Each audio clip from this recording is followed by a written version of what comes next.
नमस्कार विद्यार्थी मित्रांनो, आपल्या यूट्यूब चॅनलवर आपले स्वागत आहे. वेळ न घालवता आपण आता प्रश्नाला सुरुवात करूया. प्रश्न क्रमांक 1. कुंभार्ली घाट कोणत्या शहरांना जोडतो? कुंभार्ली घाट कराड चिपळूण या शहरांना जोडतो मित्रांनो. म्हणजे पर्याय क्रमांक 1 आपले उत्तर आहे कराड चिपळूण. कुंभार्ली घाट कोणत्या दोन शहरांना जोडतो मित्रांनो? तर कराड चिपळूण या दोन शहरांना कुंभार्ली घाट जोडतो मित्रांनो. एवढे लक्षात ठेवा. प्रश्न क्रमांक 2. जिना हाऊस ही प्रसिद्ध ऐतिहासिक वास्तू खालीलपैकी कोठे आहे? जिना हाऊस ही प्रसिद्ध ऐतिहासिक वास्तू खालीलपैकी कोठे आहे? तर मुंबई. म्हणजेच पर्याय क्रमांक 2 आपले उत्तर आहे मुंबई. मित्रांनो, जिना हाऊस ही प्रसिद्ध ऐतिहासिक वास्तू कोणत्या ठिकाणी आहे? तर मुंबई या ठिकाणी आहे. एवढं लक्षात ठेवा. प्रश्न क्रमांक 3. तेलंगणा राज्यात नोंदणीकृत झालेल्या वाहनाचे क्रमांक कोणत्या अक्षरावरून ओळखणार? मित्रांनो, तेलंगणा राज्यात नोंदणीकृत झालेल्या वाहनांचे क्रमांक कोणत्या अक्षरावरून ओळखणार? तर TG. म्हणजे पर्याय क्रमांक 3 आपले उत्तर आहे TG. मित्रांनो, तेलंगणा राज्याचे नोंदणीकृत झालेले वाहनाचे क्रमांक कोणते आहे? तर TG आहे. एवढे लक्षात ठेवा मित्रांनो. प्रश्न क्रमांक 4. MH14 हा संकेतांक कोणत्या शहराचा आहे? MH14 हा संकेतांक कोणत्या शहराचा मित्रांनो? तर पिंपरी चिंचवड. म्हणजे पर्याय क्रमांक 4 आपले उत्तर आहे पिंपरी चिंचवड. तर पुणे शहराचा कोणता आहे मित्रांनो? तर MH12 हे पुणे शहराचा आहे. पिंपरी चिंचवड सांगितलं मित्रांनो तर MH14. पुणे MH12 आहे मित्रांनो. एवढे लक्षात ठेवा. प्रश्न क्रमांक 5. भारतामध्ये सर्वात लांब रेल्वे स्टेशन कोणते आहे? मित्रांनो, भारतामध्ये सर्वात लांब रेल्वे स्टेशन कोणते आहे? तर हुबळी. म्हणजे पर्याय क्रमांक 3 आपले उत्तर आहे हुबळी. मित्रांनो, हुबळी हे भारतातील सर्वात लांब रेल्वे स्टेशन आहे. एवढे लक्षात ठेवा. प्रश्न क्रमांक 6. कॉमनवेल्थ साप्ताहिकाचे संस्थापक कोण होते? मित्रांनो, कॉमनवेल्थ साप्ताहिकाचे संस्थापक कोण होते? तर एनी बेझंट. म्हणजे पर्याय क्रमांक 1 आपले उत्तर आहे मित्रांनो.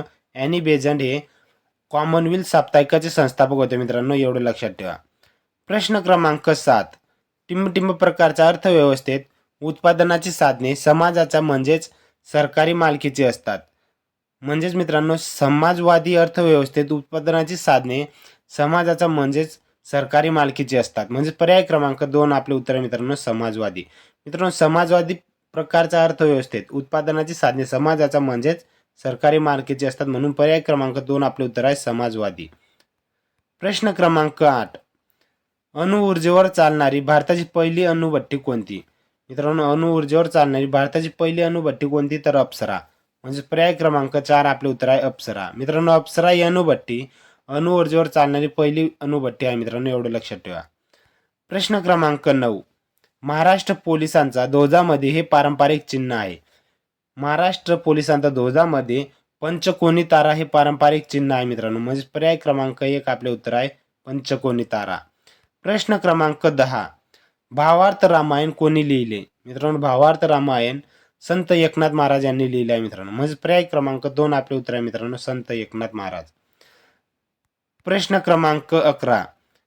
पोलीस क्षेत्राशी संबंधित संशोधन करणारी संस्था कोणती?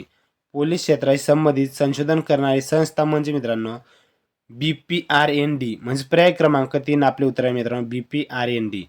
मित्रांनो, पोलीस क्षेत्राशी संबंधित संशोधन करणारी संस्था म्हणजे BPRND ही संस्था आहे मित्रांनो. एवढं लक्षात ठेवा. प्रश्न क्रमांक 12. मराठी भाषा दिवस म्हणून कोणता दिवस साजरा केला जातो? मित्रांनो, मराठी भाषा दिवस म्हणून 27 फेब्रुवारी हा दिवस साजरा केला जातो. म्हणजेच पर्याय क्रमांक 3 आपले उत्तर आहे 27 फेब्रुवारी. मित्रांनो, 27 फेब्रुवारी हा दिवस मराठी भाषा दिवस म्हणून साजरा केला जातो. एवढं लक्षात ठेवा. प्रश्न क्रमांक 13. चंद्राच्या दक्षिण ध्रुवावर यशस्वीपणे लँडर उतरवणारा जगातील पहिला देश कोणता? चंद्राच्या दक्षिण ध्रुवावर यशस्वीपणे लँडर उतरवणारा जगातील पहिला देश सांगितला मित्रांनो भारत आहे. म्हणजे पर्याय क्रमांक 3 आपले उत्तर आहे भारत. मित्रांनो, भारत या देशाने चंद्राच्या दक्षिण ध्रुवावर यशस्वीपणे लँडर उतरवला आहे मित्रांनो.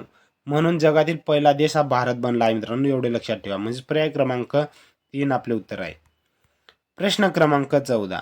महाराष्ट्रातील पंचायत राज व्यवस्था किती स्तरीय आहे? मित्रांनो, महाराष्ट्रातील पंचायत राज व्यवस्था त्रिस्तरीय आहे. म्हणजे पर्याय क्रमांक 2 आपले उत्तर आहे त्रिस्तरीय. मित्रांनो, महाराष्ट्रातील पंचायत राज व्यवस्था किती स्तरीय आहे? तर त्रिस्तरीय आहे. एवढं लक्षात ठेवा. प्रश्न क्रमांक 15. प्रभाकर साप्ताहिक कोणी सुरू केले?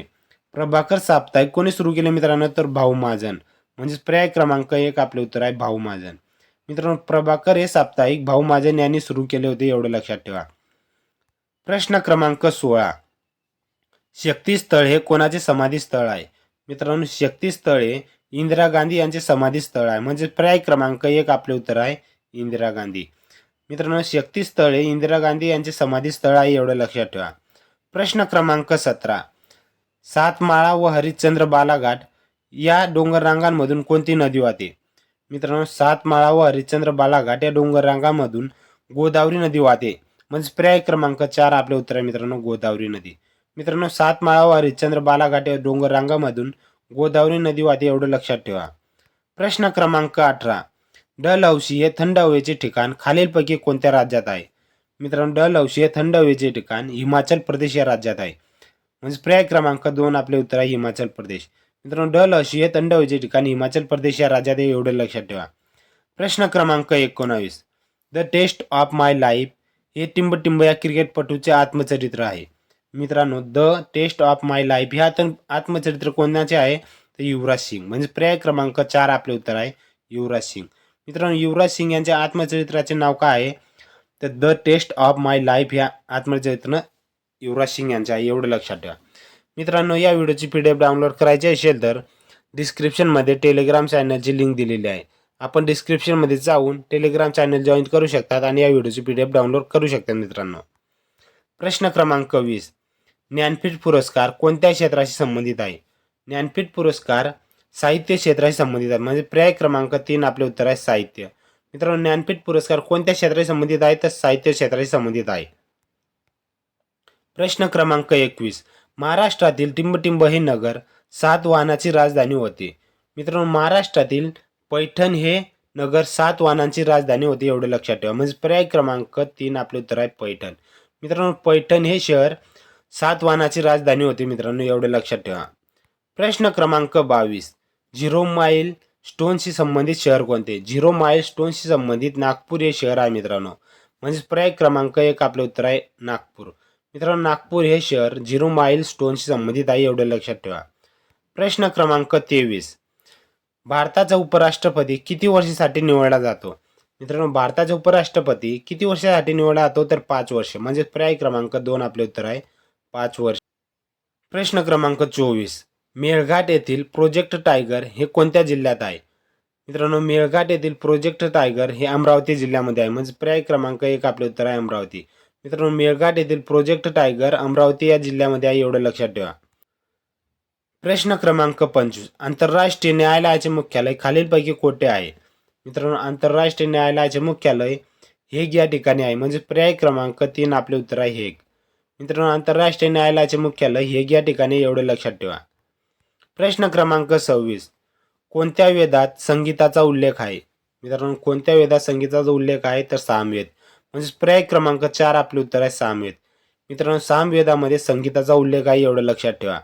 प्रश्न क्रमांक 27. कोणत्या देशासोबत भारताची सर्वात लांब सीमा आहे? मित्रांनो कोणत्या देशासोबत भारताची सर्वात लांब सीमा आहे? तर बांगलादेश. म्हणजे पर्याय क्रमांक 4 आपले उत्तर आहे मित्रांनो बांगलादेश. मित्रांनो भारताची सर्वात जास्त सीमा बांगलादेश या देशासोबत आहे, एवढं लक्षात ठेवा. प्रश्न क्रमांक 28. मायोपिया हा टिंबटिंब दोष आहे. मित्रांनो मायोपिया हा दृष्टीदोष आहे. म्हणजे पर्याय क्रमांक 1 आपले उत्तर आहे दृष्टीदोष. मित्रांनो मायोपिया हा दृष्टीदोष आहे, एवढं लक्षात ठेवा. प्रश्न क्रमांक 29. भारताचे गुलाबी शहर म्हणून कोणत्या शहरास ओळखले जाते? मित्रांनो भारताचे गुलाबी शहर म्हणून जयपूर या शहरास ओळखले जाते. म्हणजे पर्याय क्रमांक 1 आपले उत्तर आहे जयपूर. मित्रांनो गुलाबी शहर म्हणजेच पिंक सिटी म्हणून जयपूर या शहरास ओळखले जाते, एवढं लक्षात ठेवा. प्रश्न क्रमांक 30. महात्मा गांधीजींनी भारत छोडो ही चळवळ कोणत्या वर्षी सुरू केली? मित्रांनो महात्मा गांधीजींनी भारत छोडो ही चळवळ 1942 या साली सुरू केली. म्हणजे पर्याय क्रमांक 2 आपले उत्तर आहे मित्रांनो 1942. महात्मा गांधींनी भारत छोडो ही चळवळ कोणत्या वर्षी सुरू केली होती मित्रांनो? तर 1942 या वर्षी सुरू केली होती, एवढं लक्षात ठेवा. मित्रांनो व्हिडिओ आवडला असेल तर व्हिडिओला लाईक शेअर सबस्क्राईब करा, जेणेकरून इतर विद्यार्थ्यांना देखील या व्हिडिओचा फायदा होईल. धन्यवाद.